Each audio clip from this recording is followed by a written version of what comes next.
If you're a woman over 60 living in the United States or Europe, what I'm about to share could change everything about your hair loss struggle. There's a 30-second morning habit that I'm watching very closely right now, and it's directly linked to the thinning hair you see on your pillow each morning. So many women transform their hair health by making these simple changes. They're not dramatic interventions. They're not expensive treatments. They're basic foundational approaches to supporting your body's natural hair growth processes. The reason they work is because they address actual deficiencies and actual problems rather than trying to force your body to do something it's not capable of doing at this stage of life.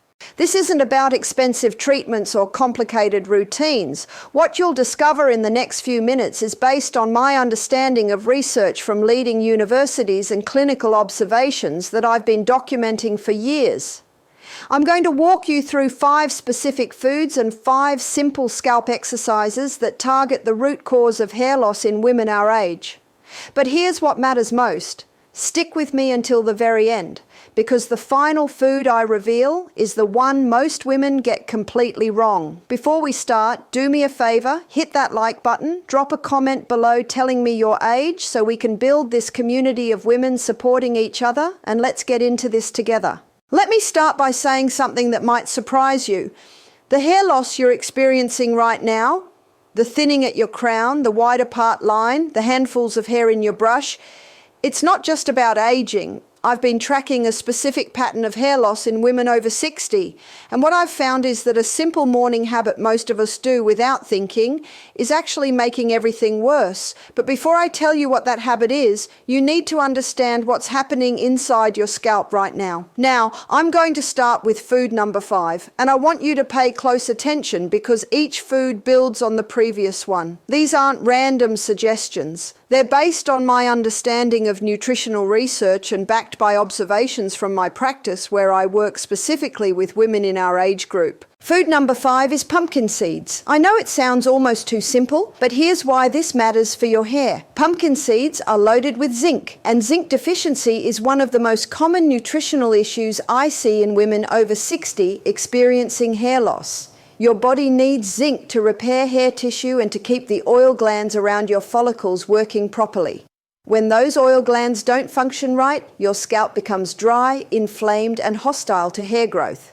Just a small handful of pumpkin seeds each morning, maybe sprinkled on your yogurt or oatmeal, provides enough zinc to support your follicles throughout the day.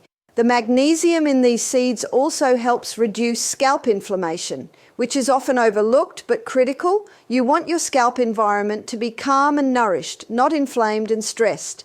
But as important as pumpkin seeds are, food number 4 is where things get really interesting, and it's something most women your age aren't eating nearly enough of. Food number 4 is wild-caught salmon. Now, I'm specifically saying wild-caught because the omega-3 fatty acid content is significantly higher than in farmed salmon, and omega-3s are essential for hair health. My understanding of research indicates that omega-3 fatty acids help reduce follicle inflammation and support the hair growth cycle. Here's what happens. Your hair grows in cycles with a growth phase, a resting phase, and a shedding phase. As we age, that growth phase gets shorter and the shedding phase becomes more prominent. Omega-3s help extend that growth phase, giving your hair more time to grow before it falls out. Salmon also provides high-quality protein, and your hair is made almost entirely of protein. Without adequate protein intake, your body simply can't produce strong, healthy hair strands. Try to have salmon at least twice a week. If you're having it for breakfast, smoked salmon is perfect. The combination gives you protein, omega-3s, and other nutrients that work together. But even with salmon and pumpkin seeds in your diet, food number 3 addresses something completely different that's happening in your body right now. Food number 3 is green tea, and this is about powerful compounds called catechins that most women aren't getting enough of. Green tea contains a specific catechin called EGCG that I've been studying intensively because of its effect on a hormone called DHT. DHT is the hormone responsible for shrinking hair follicles in women over 60, and it's the primary culprit behind pattern hair thinning that becomes so common after menopause. What makes green tea remarkable is that it helps block the conversion of testosterone to DHT, which means fewer follicles are being attacked and miniaturized. My observations of women who drink green tea regularly show lower levels of follicle damage compared to those who don't. But there's more to it than just DHT. Green tea is also packed with antioxidants that fight the oxidative stress happening in your scalp tissue right now. Oxidative stress damages the DNA inside your follicle cells, making them age faster and produce weaker hair. 1 to 2 cups of green tea each morning, and this is important. Brew for at least 3 to 5 minutes to release those catechins. Gives your follicles the protection they desperately need. You can drink it plain or add a touch of honey, but avoid adding milk because the proteins in milk can bind to the catechins and reduce their effectiveness.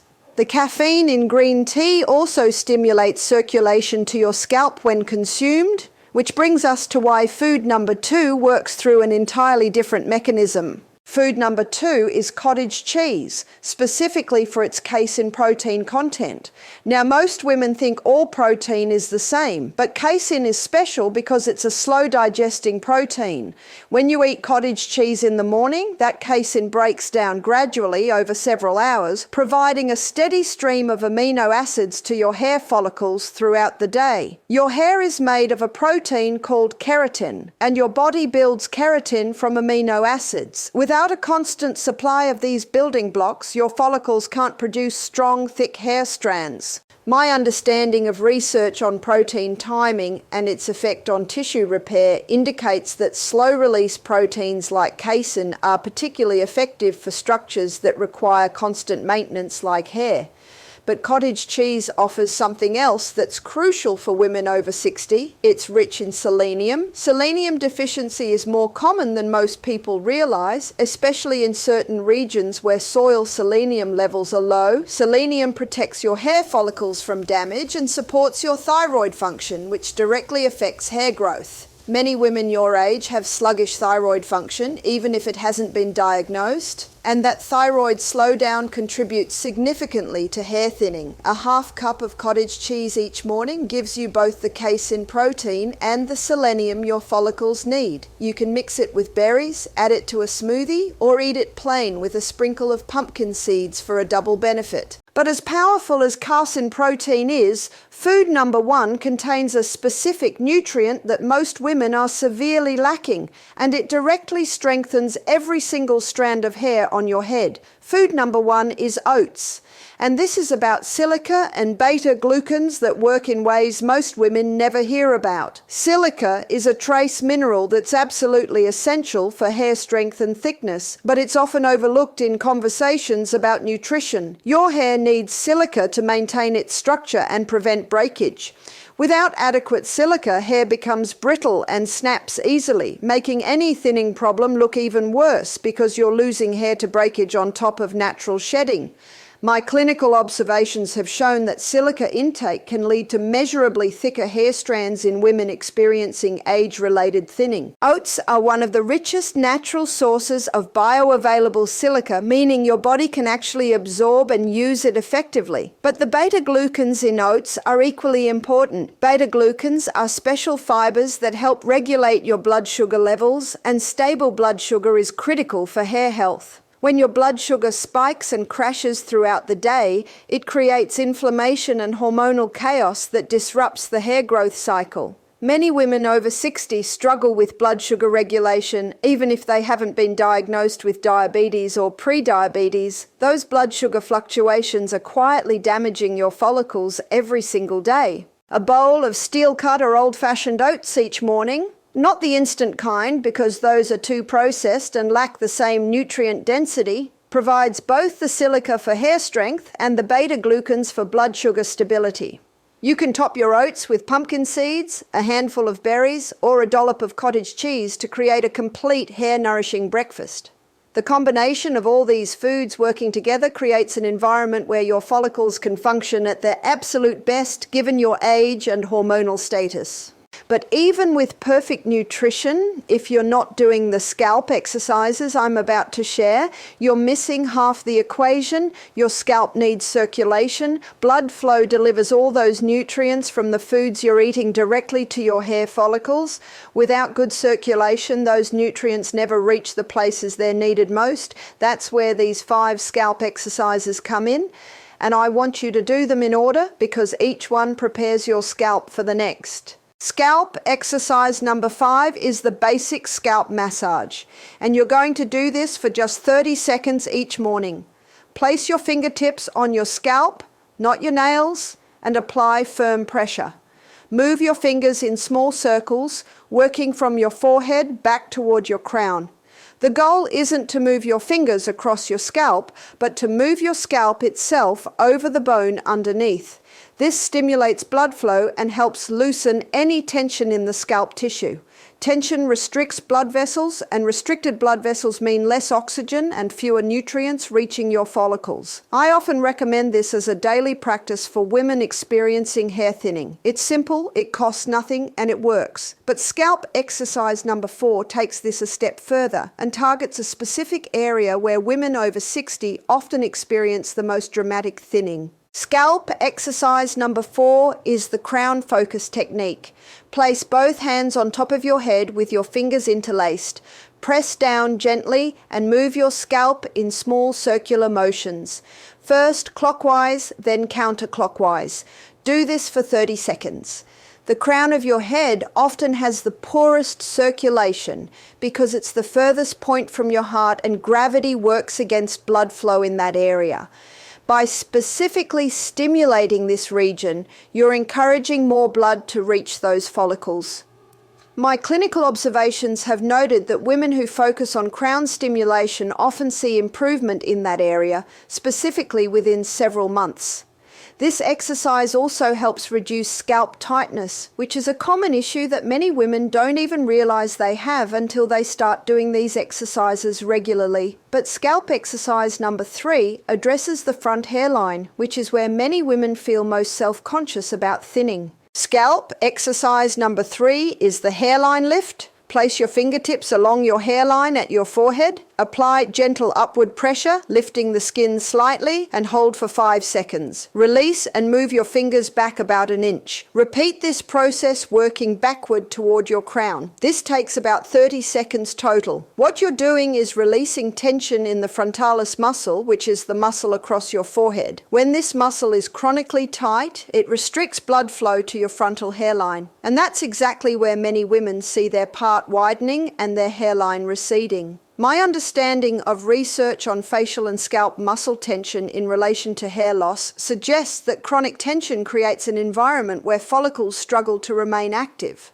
By releasing this tension daily, you're creating better conditions for hair growth along your entire hairline. Now, scalp exercise number 2 works differently because it stimulates the lymphatic system, which is something most people never think about in relation to hair health. Scalp exercise number 2 is the temple drainage technique. Place your fingers on your temples and make small circular motions, applying gentle pressure. Do this for 15 seconds on each side. Your lymphatic system is responsible for removing waste products and toxins from your tissues, and your scalp has lymph nodes that need to drain properly. When lymphatic drainage is sluggish, waste products build up around your hair follicles, creating inflammation and interfering with the hair growth cycle. This is particularly common in women over 60 because lymphatic function naturally slows with age. By stimulating the lymph nodes at your temples each morning, you're helping your body clear away cellular waste from your scalp tissue. I, along with many of my colleagues, often recommend lymphatic drainage as part of a comprehensive hair health routine. But the final exercise, scalp exercise number 1, is the most powerful because it combines multiple benefits into a single 30-second movement. Scalp exercise number 1 is the full scalp percussion technique. Make loose fists with both hands and gently tap your entire scalp with your knuckles for 30 seconds, working from front to back and side to side.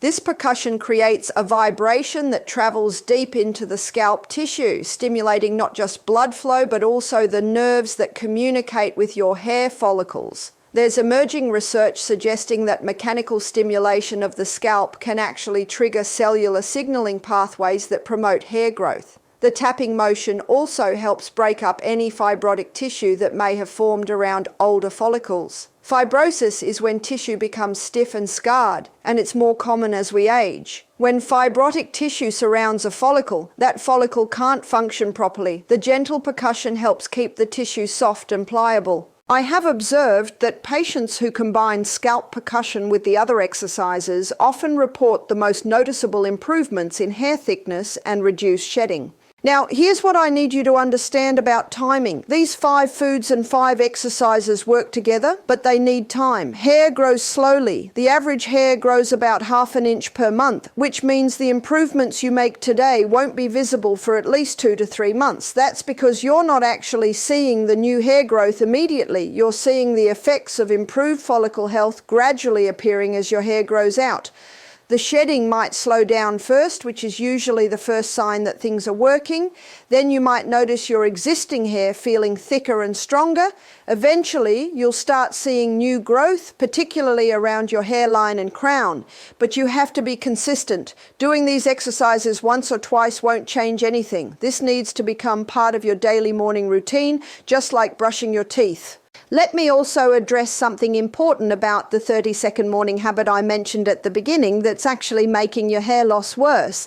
Many women over 60 brush their hair too aggressively first thing in the morning, especially if they're frustrated by tangles or if they're trying to style thinning hair. Aggressive brushing when your hair is at its most fragile causes breakage and pulls hair out that might have stayed in place for several more weeks or months. Instead, start your morning by doing the scalp exercises first.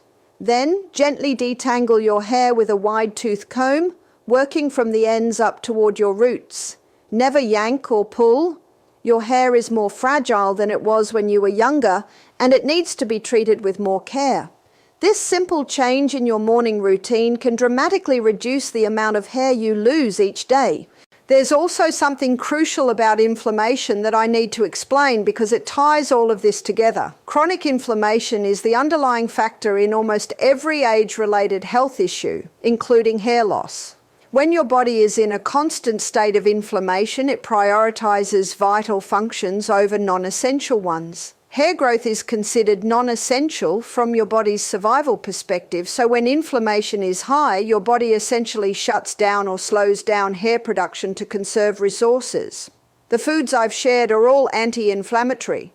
The catechins in green tea, the omega-3s in salmon, the beta-glucans in oats, they all work to calm inflammation throughout your body, including in your scalp. The exercises improve circulation, which helps clear inflammatory compounds from your scalp tissue. Together, they create an environment where your follicles can function more effectively. I have also noted that stress plays a significant role in hair loss for women over 60, and this is something that's often overlooked. Chronic stress keeps your body in a state of fight or flight, which increases inflammation and redirects blood flow away from your scalp toward your vital organs. The scalp exercises I've shared don't just improve circulation, they also trigger your relaxation response. That 30 seconds of focused, gentle movement tells your nervous system that you're safe, which helps reduce overall stress levels. It might seem like a small thing, but these daily moments of self-care add up over time. Let's talk about what you should expect realistically. Some women see improvements quickly within 6 to 8 weeks. Others need 3 to 4 months before they notice significant changes. This variation depends on several factors: how deficient you were in key nutrients before starting, how damaged your follicles were, your overall health status, and how consistently you follow through with the foods and exercises. The women who see the best results are those who commit fully, who don't skip days, who make this part of their non-negotiable morning routine. It's not complicated, it's not time-consuming, but it does require consistency. I also want to address something about hormones because this is relevant for women over 60. After menopause, your estrogen levels drop significantly, and estrogen plays a role in the hair growth cycle. Lower estrogen levels mean a shorter growth phase and a longer shedding phase, which is why many women notice increased hair loss in their late 50s and throughout their 60s. At the same time, the ratio of testosterone to estrogen shifts, which leads to increased DHT production. That's why the green tea is so important, because it helps counteract that DHT effect. You can't stop these hormonal changes, but you can support your follicles nutritionally and through improved circulation so they function as well as possible despite the hormonal environment. The foods and exercises I've shared are designed to work with your body as it is now, not to fight against natural aging processes. Something else worth mentioning is that many women over 60 are on multiple medications, and some medications can affect hair health. If you're on medication for thyroid issues, blood pressure, cholesterol, or other conditions, talk to your doctor about whether your medications could be contributing to hair loss. Sometimes a simple adjustment in medication type or dosage can make a significant difference. This doesn't mean you should stop taking necessary medications, but it's worth having that conversation with your healthcare provider. Also, if you're on blood thinners, check with your doctor before adding green tea to your daily routine, as it can interact with certain medications. The combination of proper nutrition and improved scalp circulation addresses hair loss from multiple angles simultaneously. You're providing the building blocks your body needs to create strong hair through the casein protein and silica. You're reducing inflammation that damages follicles through the catechins in green tea and omega-3s in salmon. You're improving blood flow so nutrients actually reach the follicles through the scalp exercises. You're supporting hormonal balance by blocking DHT conversion. You're regulating blood sugar through the beta-glucans in oats, which prevents the inflammatory spikes that disrupt the hair growth cycle. You're reducing stress through the relaxation response triggered by gentle scalp work. Every element supports the others, creating a comprehensive approach that's greater than the sum of its parts. One last thing I want to emphasize, these exercises should never cause pain. If you're pressing too hard or if your scalp feels sore afterward, you're being too aggressive. The touch should be firm but gentle, stimulating but not painful. Your scalp should feel invigorated and slightly warm from the increased blood flow, but not tender or bruised. If you have any scalp conditions like psoriasis or seborrheic dermatitis, be extra gentle and talk to your dermatologist before starting any new scalp routine. The path forward from here is straightforward. Starting tomorrow morning, incorporate the 5 foods I've described into your breakfast routine. It doesn't have to be all 5 every single morning, but aim to include as many as possible most days. A typical hair-healthy breakfast might look like a bowl of oats topped with cottage cheese and pumpkin seeds alongside a cup or 2 of green tea. You can have your salmon a few times a week rather than daily. The key is consistency over time, not perfection every single day. Then, before you brush or style your hair, spend those few minutes doing the 5 scalp exercises in the order I've explained. Make this your new morning ritual. Set a reminder on your phone if you need to until it becomes automatic. Track your progress by taking photos of your hair from the same angles every 2 weeks. You might not notice gradual changes day to day, but when you compare photos from 2 months ago to today, the differences will be clear. Remember, you're not fighting your body or trying to reverse time. You're working with your body, giving it the tools and support it needs to maintain healthier hair despite the natural aging process. That's a sustainable, realistic approach that produces real results over time. This is about taking control of the factors you can influence and accepting the factors you can't. You can influence your nutrition, your circulation, your stress levels, your blood sugar stability, and your hair care practices. Those are powerful levers that most women never fully utilize. I hope this information helps you feel empowered rather than overwhelmed. Hair loss can feel devastating, especially as a woman in a society that places so much value on appearance. But understanding what's actually happening in your body and knowing you have practical tools to address it makes all the difference. You're not helpless. You're not just stuck accepting whatever happens. You have the ability to support your hair health in meaningful ways, and that matters. Start tomorrow morning. Be consistent, be patient, and give your body time to respond to these positive changes. The catechins from your green tea will start blocking DHT within hours. The casein protein will provide steady amino acid support throughout each day. The silica from oats will begin strengthening each new hair strand as it grows. The improved circulation from your scalp exercises will deliver all these nutrients exactly where they're needed. It all works together, and it starts with that that first morning when you decide to prioritize your hair health with these simple, effective strategies.